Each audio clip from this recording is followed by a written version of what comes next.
Assalamualaikum. Today, our group will be presenting about multilingualism and social class. So, here's are my group members.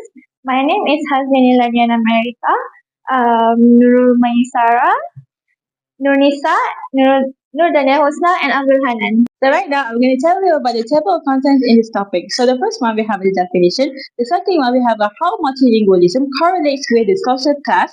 And the third one, we have language choices and social class. The fourth one, we have the diglossia and social class. The fifth one is the code switching and social status. The sixth is the multilingualism and opportunity. The seventh one is the issues and the solution. And the last one, we have the conclusion. So right now we're going to move on to the definition. Hi, Assalamualaikum. My name is Nura Maisalamiti Halid, and right now I'm going to tell you about what is multilingualism. Multilingualism is mostly means about the ability to use two or more languages in daily life. It can be done by only to a single person or a community in by groups. And it's very common for multicultural country like Malaysia.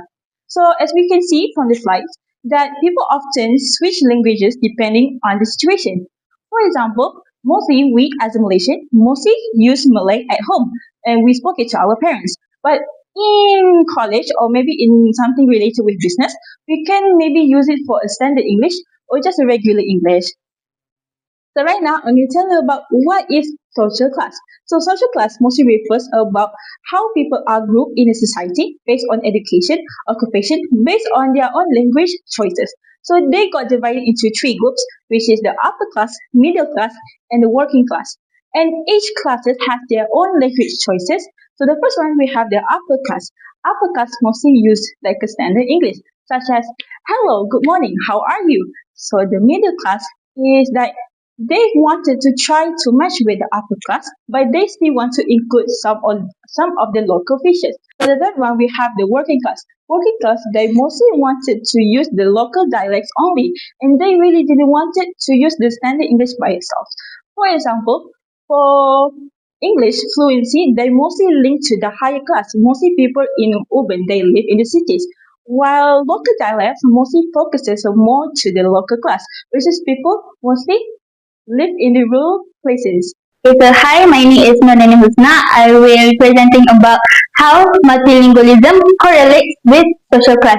So, in social linguistics, multilingualism can correlate with social class through a complex interplay of language as a status symbol. So here we have two in the slide, which is access and prestige, and the second one is exclusion versus inclusion. Okay, so we move for the first one first, access and prestige. So some languages or varieties carry prestige because they are tied to higher social classes. So if you know these languages, you often get better access to jobs, universities, and global networks. So for example, in many countries, English is seen as a prestige language speaking. It can signal you from a higher class or more educated background. Okay, so for the next one is exclusion versus inclusion. So in multilingual societies, it's not having access to the high status language that can keep people stuck in lower social class. So, inclusion means that multilingualism can unite communities and let people move between social groups and create opportunities. So, for exclusion, for example, if you don't speak the prestige language or the right dialect, you might be excluded or looked down on or seen as a lower class.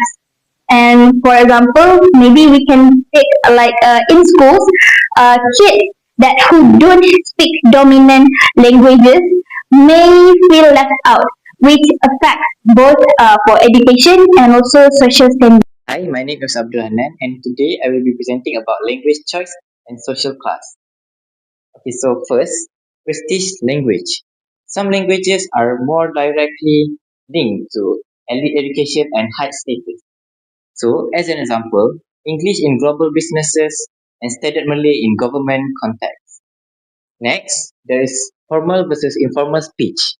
Switching styles depending on social setting, which basically means that you change your language based on formal or informal situation. So, as an example, using formal English in a job interview versus Manglish in casual conversation. Last but not least, access and opportunity. Those fluent in global languages access more scholarship, jobs, and social mobility. Assalamualaikum and hi everyone. My name is Nurni Sarkatul Ain binti Nur Fadlisha. Today I will present to you diglossia and social class. Social class influence who use H more often and who sticks to L in diglossia. People use a high variety, which is for formal, and L, which is the low variety for informal. What is the connection to social class? High variety standard Malaysian and English is usually tied to education, status, and upper or middle class.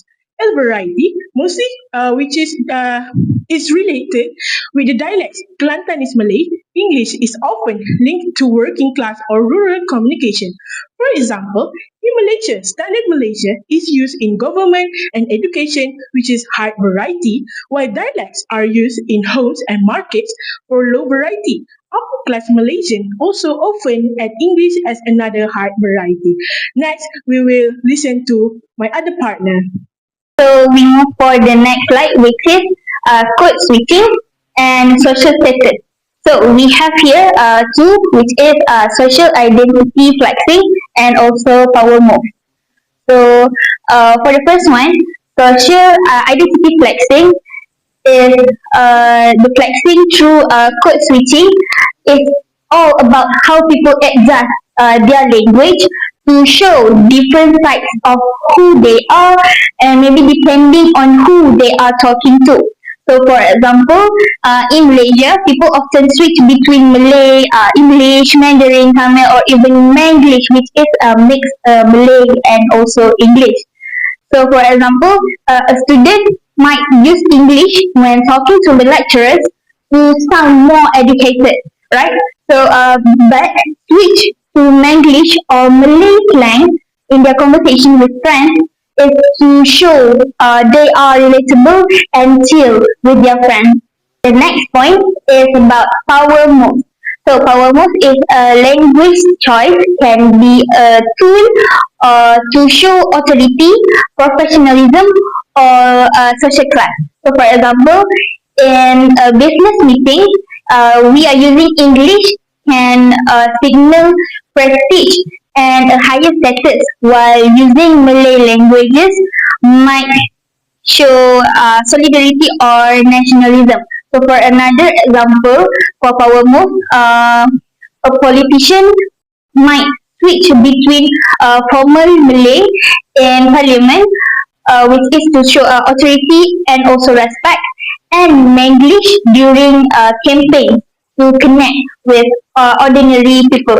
So the power move here is adjusting your language to either command respect or gain trust depending on the audience.